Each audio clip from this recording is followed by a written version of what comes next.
समस्त को unfiltered with Suresh YouTube channel को स्वागत करुचु एवं आज सोपान एमती जड़े व्यक्ति को भेटा से निजर अनुभूति तथा निज जीवन संपर्क किसी कहे से आउ कहीं नुहति कोरापुट जिलार जड़े सुनामधन्य वकील श्री प्रमोद कुमार दास आम आज भेटा सहित कथा सर नमस्कार। नमस्कार यूट्यूब समस्त दर्शक मोर नमस्कार आपन को स्वागत आज कार्यक्रम रे धन्यवाद।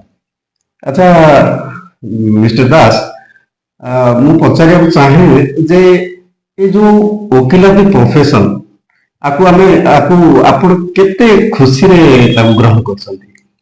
देखंतु ये प्रोफेशन रो गोटे स्पिरिट अलग थरे ये स्पिरिट भितर जे पशि जाए से स्पिरिट भितर से हजि जाए सेतबेले आ ताकू मार्गटा को धरि सारला परे अन्य कोनोसी मार्ग पसंद लागे नहीं कहीं ना स्वाधीनता बेसी।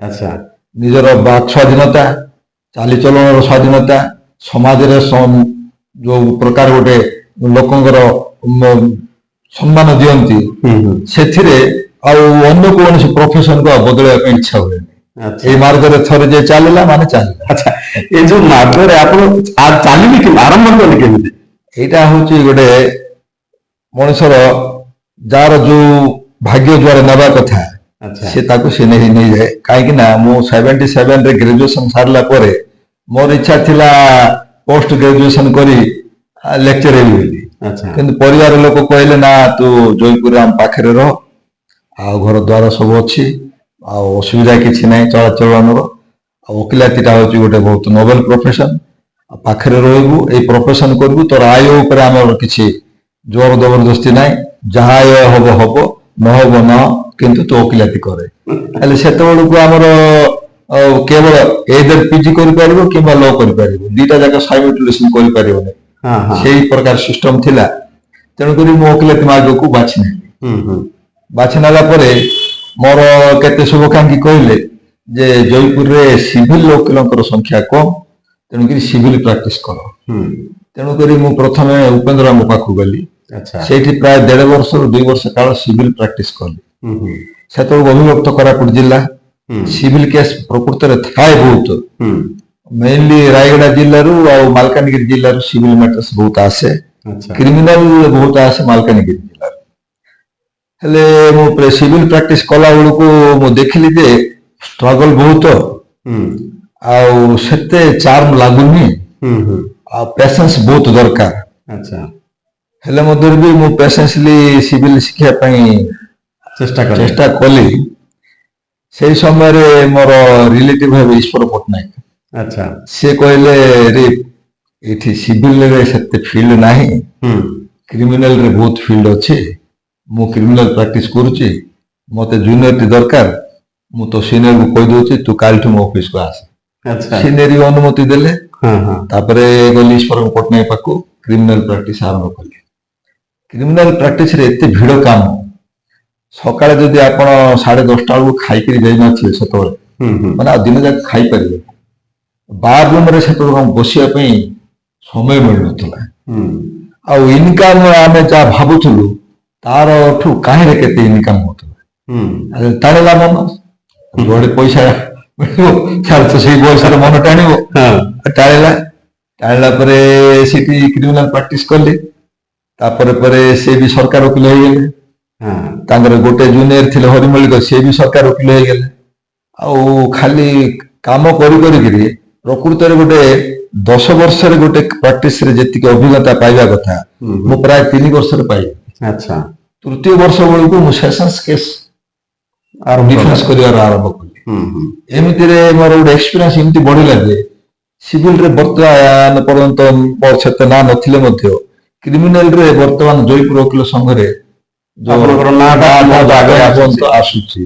अच्छा सर ये जो कहंती किछि चाकरी बाकरी न मिलले वकीलाती कर दियंतु बोल जो लोक कहंती आपण केते इंटरव्यू देथिले ना मो मोटे इंटरव्यू देने इंटरव्यू माने मो वकिलाती कला परे जेतोळे हमरो କ୍ୟାଡର ପିପି ପାଇଁ ଯୋଉ ଇଣ୍ଟରଭ୍ୟୁଟା ହେଇଥିଲା ଥରେ ମୁଁ ଆଟେଣ୍ଡ କରିଥିଲି।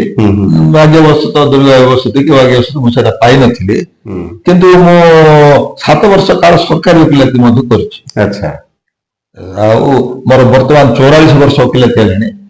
7ରୁ 8 ବର୍ଷ ସରକାରୀ ଓକିଲାତି କରିଛି, ବାକି ଡିଫେନ୍ସ ହେଇଯାଇଛି। ଆଚ୍ଛା, ଏମିତି ଆପଣଙ୍କର ତ ବହୁତ କେସ୍ ଆସୁଥିବ, ଗାଁ ଗହଳିରୁ ଆସୁଥିବ, ସହରରୁ ଆସୁଥିବ, ତା ଭିତରେ ଆପଣ ଏମିତି ଗୋଟିଏ ମନରେ ରହିଛି ସେ କେସ୍ ଟାକୁ, ଆପଣ ଗୋଟେ ବହୁତ ଖୁସି ଲାଗିଛି ସେ କେସ୍ ଟାକୁ ଆପଣ ଜିତିବାରେ, ସେମିତି ଗୋଟେ କେସ୍ କିଛି ଅଛି ଆପଣଙ୍କ ମନରେ?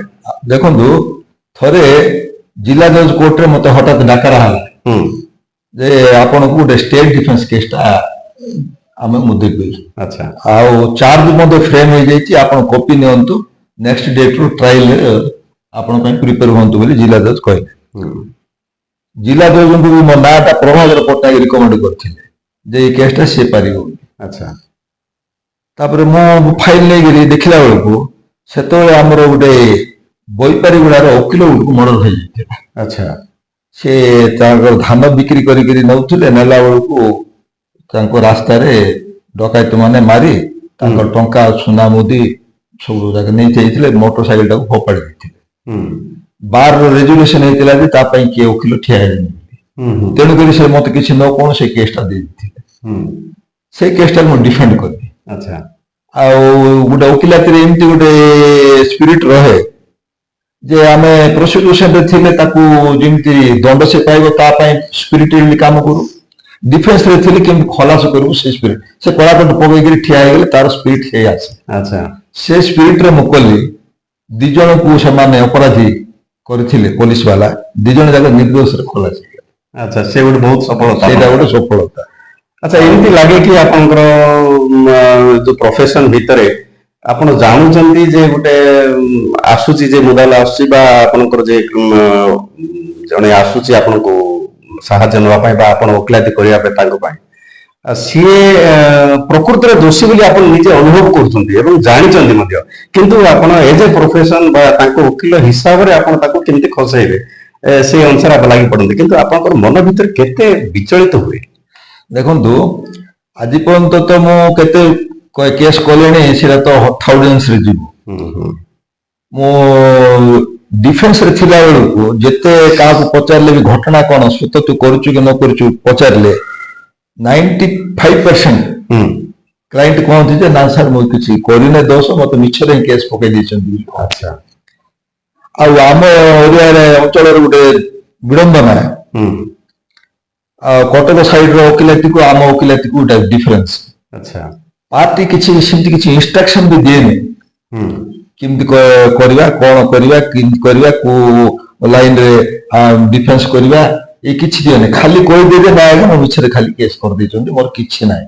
ଆଚ୍ଛା, ହେଲେ ତେଣୁ କରିକିରି ଡିଫେନ୍ସ ଟା କୋଉ ଲାଇନରେ କରିବା, କଣ କରିବା, ଆମକୁ ହିଁ ତିଆରି କରିବାକୁ ପଡେ। ପୁରା ତା ଭିତରେ ଖୋଜିବ ବାରମ୍ବାର ସେ ଫାଇଲକୁ ପଢିକିରି ସେଇଠି ଇନଭେଷ୍ଟିଗେସନରେ କଣ ତ୍ରୁଟି ଦୁର୍ବଳତା ଅଛି, କୋଉ ଲାଇନରେ ଗଲେ ତାକୁ ଆମେ ଖସେଇ ପାରିବା, ଏଇ ସବୁ ଯାକ ଆମକୁ ହିଁ ଚିନ୍ତା କରିବାକୁ ପଡେ। କିଛି ସହଯୋଗ କିଛି ମିଳେନି। ଆଚ୍ଛା, ଆଉ ସେଇ ହିସାବରେ ଆମକୁ କଲା ବେଳକୁ ଭାରି ସେ ଟିକେ ପ୍ରୋବ୍ଲେମ ବି ହୁଏ। ସେଇ ଟାଇପରେ ଆମେ କରୁ। ଆଉ ଆପଣ କହିଲା ବେଳେ ବର୍ତ୍ତମାନ ଯେମିତି ଆମେ ଗୋଟେ ଯୋଦ୍ଧା ଭଳି, ଯେତେବେଳେ ଗୋଟେ ଯୋଦ୍ଧା ସେ ସେପଟେ ଥାଉ କି ଏପଟେ ଥାଉ, ଯାହା ପାଇଁ ଆମେ ଯୁଦ୍ଧ କରୁଛେ ସେ ତା ପାଇଁ ଯୁଦ୍ଧ କରିବାକୁ ପଡିବ। ତେଣୁ କରିକିରି ଆଉ କାଁ ଭାଁ କିଏ କହିଲେ ମଧ୍ୟ ବି ଦୋଷ କରିଛି ବୋଲି କହିଲେ ବି ଆମର ସେଇ କୋର୍ଟରେ ଲଢିଲା ବେଳକୁ ଆମର ସ୍ପିରିଟ ରହୁଛି କେମିତି ଲାଗି ପଡି ତାକୁ ଖଲାସ କରିବୁ, ସେଇ ସ୍ପିରିଟରେ କାମ କରନ୍ତୁ। ଆଚ୍ଛା, ଆଚ୍ଛା, ଆଉ ଗୋଟେ କଥା ସାର୍, ଏଇ ଯୋଉ ଓକିଲାତି ପ୍ରଫେସନରେ ବି ଆପଣଙ୍କ ଭଳିଆ ବହୁତ ଓକିଲ ଅଛନ୍ତି, ଆପଣଙ୍କ ଭିତରେ କିଛି କମ୍ପିଟିସନ ହୁଏ କି? କମ୍ପିଟିସନ ମାନେ ଆଜିକାଲି କୋର୍ଟରେ ତ କେସ୍ ଚାଲିଲା ବେଳକୁ ମୁଁ ଯେମିତି କହିଲି ଯେ ଯାର କ୍ଲାଏଣ୍ଟର କୁ ଜିତେଇବା ପାଇଁ ସେ ଚେଷ୍ଟା କରିବ। କମ୍ପିଟିସନ ଆଜିକାଲି ଗୋଟେ ଅଲଗା ଟାଇପର ହଉଛି, ସେଟା ହଉଛି ଫାଇଲ କଲେକ୍ସନ। ଫାଇଲ କଲେକ୍ସନ କେମିତି, ଆଗରେ କଣ ହଉଥିଲା ଯେ କ୍ଲାଏଣ୍ଟ ଗୋଟେ କେସରେ ପଡିଲେ, ସେ ସିଭିଲରେ ପଡୁ କି କ୍ରିମିନାଲରେ ପଡୁ, ସେ ଭଲ ଓକିଲ କିଏ ଖୋଜୁଥିଲା। ଆଚ୍ଛା, ସେଇ ହିସାବରେ ତାଙ୍କର ମାଇଣ୍ଡରେ ଯେତେବେଳେ ଜଗଦୀଶ ଚନ୍ଦ୍ର ନାୟକ ଥିଲେ, ହନୁମନ୍ତ ରାଓ ଥିଲେ, ଉପେନ୍ଦ୍ର ରାଓ ଥିଲେ, ରଘୁନାଥ ପାଢୀ ଥିଲେ, ତାରିଣୀ ପାଣିଗ୍ରାହୀ ଥିଲେ। ଏମିତି ଓକିଲ ମାନଙ୍କର ସେମାନଙ୍କର ସେ ଗାଁ ଲୋକ ବି ସେମାନଙ୍କୁ ସେଇ ନାଁ କହୁଥିଲେ। ଯଦି ସେ ଓକିଲକୁ ଜାଣିଥିଲା ବୋଲି ଏଇ ପ୍ରକାର ଓକିଲକୁ ଜାଣୁଥିଲା, ଚର୍ଚ୍ଚାରେ ପୁରା ରହୁଥିଲେ ସେମାନେ ଚର୍ଚ୍ଚାରେ ରହୁଥିଲେ। ସେମାନଙ୍କ ପାଖରେ 10 ଜଣ 12 ଜଣ 20 ଲାଖ ଜଣ ଲେଖା ଜୁନିୟର ରହୁଥିଲେ। ସେଇ ଜୁନିୟର ଗୁଡାକ ସିନିୟର ତାଙ୍କୁ ଯୋଉ ଇନଷ୍ଟ୍ରକ୍ସନ ଦେଲା, କେତେବେଳେ ସିନିୟର ନିଜେ କରନ୍ତି, କେତେବେଳେ ଇନଷ୍ଟ୍ରକ୍ସନ ଦିଅନ୍ତି, ସେଇ ହିସାବରେ ସେମାନେ କାମ କରନ୍ତି। କିନ୍ତୁ ବର୍ତ୍ତମାନ ଆଉ ସେଇ ଟାଇପର ନୁହଁ। ଆଚ୍ଛା, କ୍ଲାଇଣ୍ଟ ଆଉ ସେ କୋଉ ଓକିଲ ପାଖକୁ ଯିବ ସେ ଚିନ୍ତା କରୁନି। ଗୋଟେ କେସରେ ପଡିଲା ମାନେ ସେଇ ଓକିଲ କିମ୍ବା ଓକିଲର କିଛି ଏଜେଣ୍ଟ ଥାନ୍ତି, ସେମାନେ ଥାନାକୁ ଯାଇ କିମ୍ବା ଗାଁର ଟାଉଟରକୁ ଧରି ସେମାନେ କେସ୍ ଗୁଡାକ ନିଜେ ନିଜେ ଟାଣି ଆଣନ୍ତି। ଆଚ୍ଛା, ତେଣୁକରି ବର୍ତ୍ତମାନ କମ୍ପିଟିସନଟା ହଉଛି କେସ୍ ସଂଗ୍ରହର ଟଣା ଉଠା। ଆଚ୍ଛା, କିନ୍ତୁ କୋର୍ଟରେ ଆଉ କିଛି ସେମିତି ଓକିଲ ଭିତରେ ଟଣା ଉଠା ନୁହଁ। ଆମେ କେସ୍ ବାହାରେ କୋର୍ଟ ଭିତରେ ସେ ବିରୋଧୀ ଓକିଲ, ଆମେ ଗୋଟେ ଓକିଲ, ଆମର ଯାହା ଫାଇଟ୍ ହେବା କଥା ହୁଏ। କିନ୍ତୁ ପଦାକୁ ବାହାରୁ ଆମେ ସେଇ ସ୍ପିରିଟ ଗୋଟେ ଆସିଯାଏ। ଆଚ୍ଛା, ଏଇଟା ଆପଣ ଭାବୁନାହାନ୍ତି କି ଯେମିତି ବର୍ତ୍ତମାନର ଯୋଉ ଅନଲାଇନ ଦୁନିଆରେ ଆମେ ଯେକୌଣସି ଜିନିଷ ଆବଶ୍ୟକ ପଡେ ସେତେବେଳକୁ ଆମେ ଗୁଗୁଲ ସର୍ଚ୍ଚ କରିଦଉ ବା କୋଉ ଗୋଟେ ସାଇଟ କୁ ଯାଇକି ଆମେ ଖୋଜି ଦଉ, ଆଜି ଗୋଟେ ଭଲ ଡକ୍ଟର କି ଭଲ ଇଞ୍ଜିନିୟର, ଇଭେନ ଗୋଟେ ପ୍ଲମ୍ବର କି ଯାହା ଦରକାର ଆମକୁ ଆମେ ଅନଲାଇନରେ ଖୋଜିବା ପାଇଁ ଚେଷ୍ଟା କରୁ। ଏମିତି କିଛି ସାଇଟ ବା ଅଛି ବା ଏମିତି କିଛି ପ୍ରୋଭିଜନ ଅଛି ଯେ ଗୋଟେ ଆଡଭୋକେଟ ଆସିବ, ଜଣେ ଅନନୋନ ପର୍ସନ ଜଣେ ଆସିବ, ସେ ଖୋଜିବ ଗୋଟେ ଭଲ ଓକିଲ କିଏ ଅଛି, ସେ ଖୋଲିବାର କଣ ବ୍ୟବସ୍ଥା ଅଛି? ନାଇଁ, ସେଇଟା ଗୋଟେ ଯୋଉ ବିଳମ୍ବନା, କାହିଁକିନା ସେଇଟା ନାହିଁ, ସେଇଟା ରହିବା କଥା। ଆମର ଏଡଭୋକେଟ ଏଥିକ୍ସରେ ଲେଖା ହେଇଛି ଯେ ଆମେ କାର୍ରେ ଆମର ନାଁ ଲେଖିପାରିବୁନି। ଆଚ୍ଛା, ଆମର ଓକିଲାତିର ବୋର୍ଡ ମଧ୍ୟରେ ବି ଆମର ଘରେ ଲେଖିଲେ ବି ଛୋଟ ସାଇଜରେ ଲେଖିବୁ। ଆଉ ଆଡଭର୍ଟାଇଜମେଣ୍ଟ ଆମେ କରିପାରିବୁନି।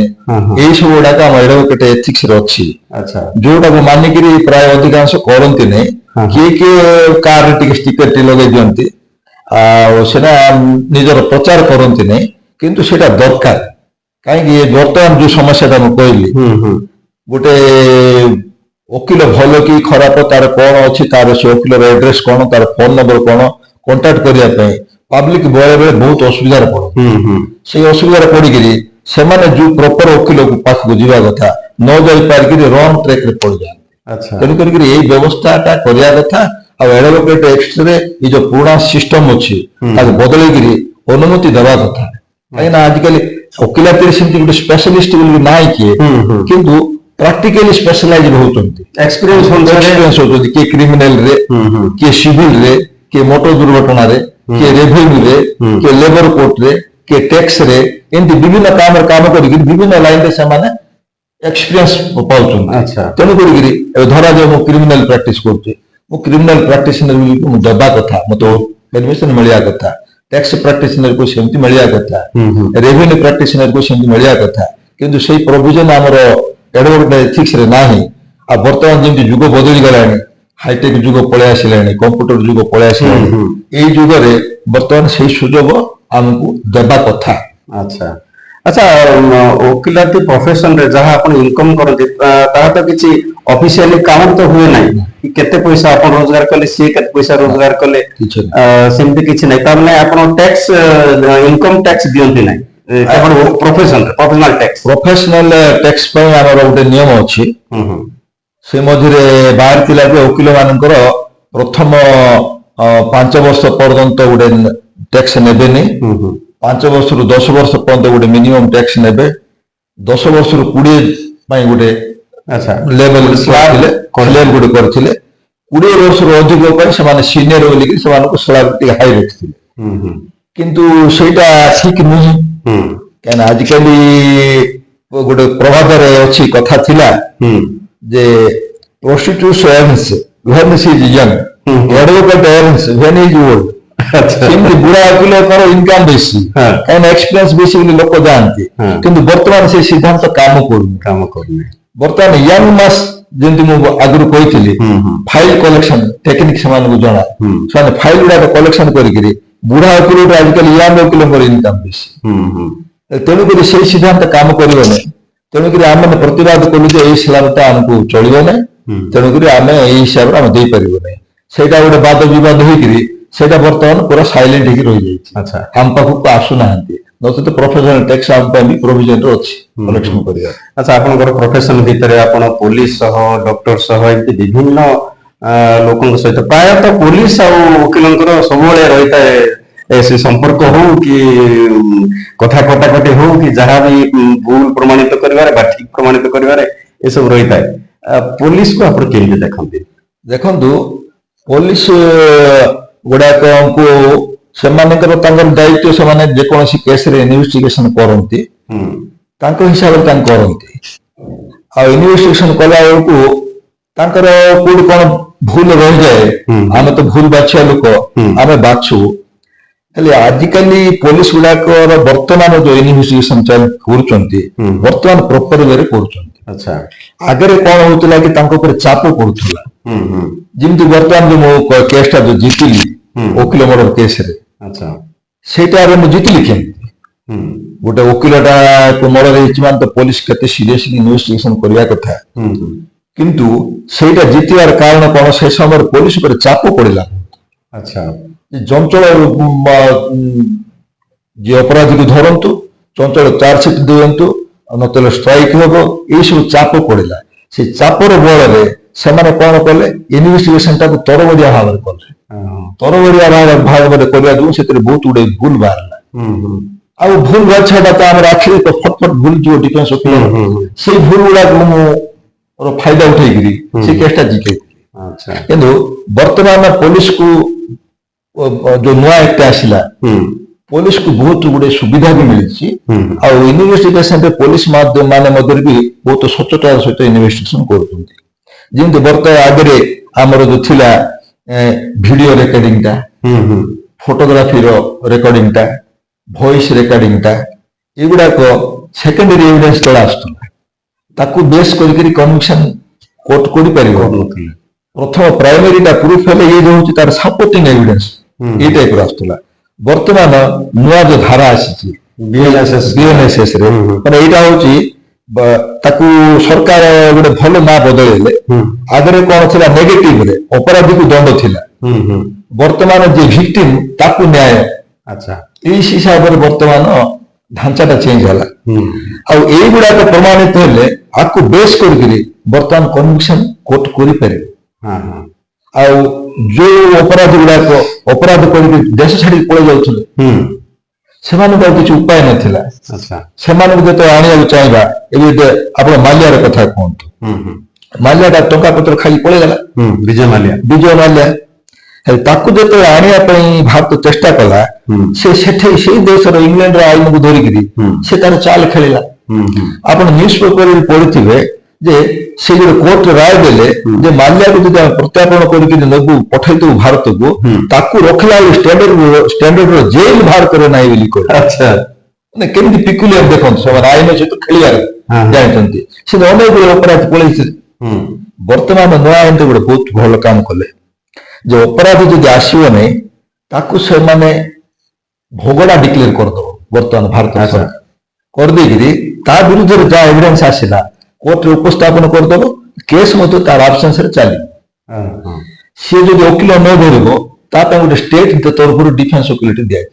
ସାର୍ ଆଉ ଗୋଟେ କଥା, ଏଇ ଯୋଉ ଆଡଭୋକେଟ ଜଣେ ତାର ପୁରା ଜୀବନକୁ ପାଣି କରିକି ପୁରା ରିସର୍ଚ୍ଚ କରିକି ଡିଫେନ୍ସ ପାଇଁ ହଉ କି ପ୍ରୋସିକ୍ୟୁସନ ପାଇଁ ଯେତେବେଳେ ଲଢେ, କେତେ ତା ଜୀବନ ପ୍ରତି ବିପଦ ରହିଛି ଆଉ କେତେ ପ୍ରୋଟେକ୍ସନ ଦରକାର ବୋଲି ଭାବୁଛନ୍ତି ଆପଣ? ଦେଖନ୍ତୁ, ପ୍ରକୃତରେ ସ୍ପେସିଆଲି କ୍ରିମିନାଲ ଓକିଲଙ୍କର ଲାଇଫରେ ରିସ୍କ ବହୁତ ରହୁଛି।